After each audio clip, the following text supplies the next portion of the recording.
Okay, so tell us one strategy on getting started in real estate investing. One strategy on getting started. Well, that reminds me of what I teach, Moneeka, and that is the money comes first. And let me explain what I mean by the money comes first.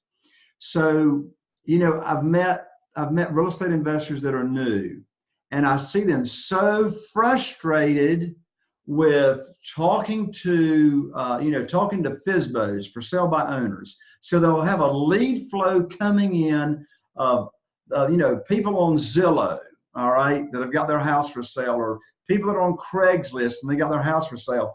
And the students, these newbies, are so excited. They'll call up these sellers and they'll get a seller lead sheet filled out and, get all the information.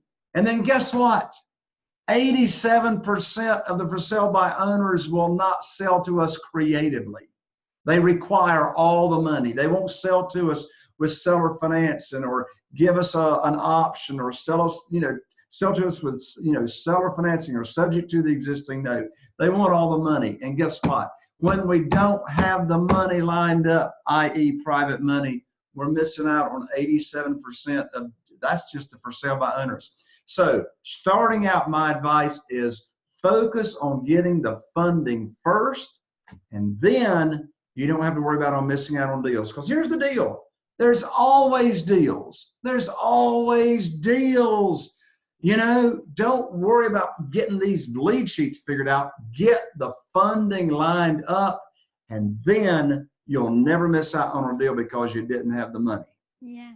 The thing is that a lot of sellers, they just get confused when you talk about all these other creative finance.